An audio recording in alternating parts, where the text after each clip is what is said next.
Hey everybody, today's project is conducting a compression test on the 462 MEL motor sitting in my 1966 Lincoln Continental. But before we start the compression test, I want to turn this motor over by hand. Why is that? This motor has been sitting unturned, untouched, unused since 1982. So before conducting that test, I want to make sure that the motor is not seized, and I'm going to turn that over by hand. And so in order to do that, there's a few things I'm going to do to get started. First, I'm going to pull all of the spark plugs out of the spark plug holes. I'm then going to add about a teaspoon of Marvel Mystery Oil into each cylinder.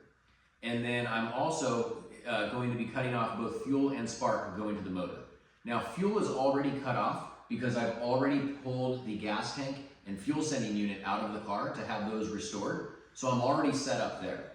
But I am going to cut off spark at the coil. I don't want to just pull off the coil wire, as there would still be charge going to the coil, so I'm going to cut off power at the coil. And then last, and most interestingly, I'm going to be taking off the accessory belts. Why is that? As I go to try and turn this thing over by hand, I don't want there to be a feeling of tension or that the motor won't turn over just because an accessory has a stuck pulley or it is seized. So by eliminating those out of the equation, I'll have a better understanding of what's going on with this motor. So let's get started with this now. It's not required to take off the air cleaner, but it'll make it easier to access the plugs on that side, so we're going to take that off first. Before taking off the spark plug wires and taking out the spark plugs, I like to notate both the firing order and the location of each cylinder. And the location of each cylinder, passenger side bank, is cylinders 1, 2, 3, and 4, and on the driver's side, cylinders 5, 6, 7, and 8. And the firing order is 1, 5, 4, 2, 6, 3, 7, 8. We can now take off the spark plug wires and take out the spark plugs.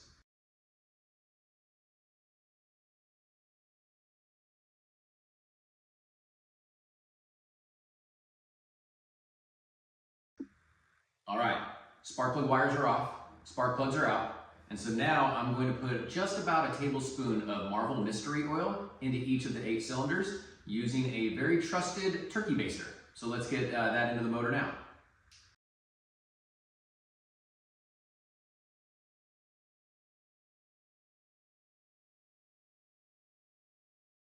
Okay, we now have the Marvel Mystery Oil in each cylinder. So the next 2 things I'm going to do is I'm going to cut power to the coil by just disconnecting this power wire. And then I'm also going to make the carburetor go full throttle. You want to have the carburetor full open when doing the compression test. And since I'm by myself, instead of having someone in the car pressing down on the gas trying to start it, I'm going to just remove the return spring off of the carburetor, and that will allow it to stay at full throttle.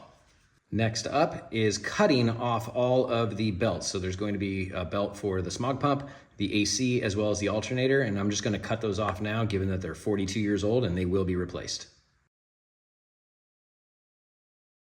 All right, it's now time for the first test to see if there's an issue with this motor, and that's turning it over by hand. And I'm going to use a 15/16 socket on a 1/2 inch drive to try and get as much leverage as I can. And let's see what she does. Ooh, she's turning over nicely.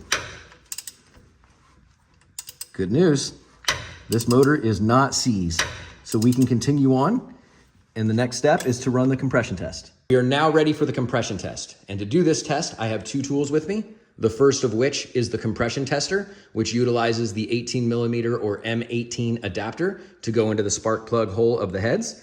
And the second tool is going to be my remote start, such that the red clip is connected to the positive side of the battery, and the black clip is connected to the energizing terminal of the starter solenoid. So let's go ahead and test all 8 of these cylinders now. We're starting the test on cylinder number 1. Normally, I like to turn the motor over anywhere between 5 and 10 times, 5 being the minimum, but I will stop after the pressure peaks or stays constant after a few rotations. So here's cylinder 1.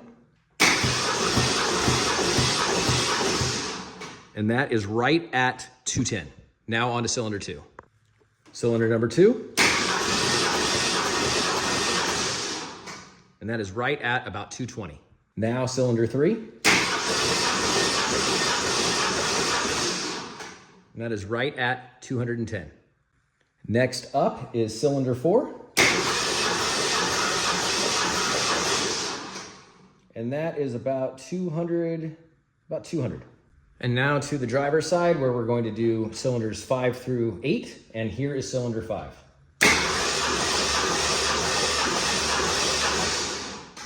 And that is right at 210. Now for cylinder number 6. That one is just about 185. Now for cylinder number 7. And that is just about 200. And now for the 8th and final cylinder.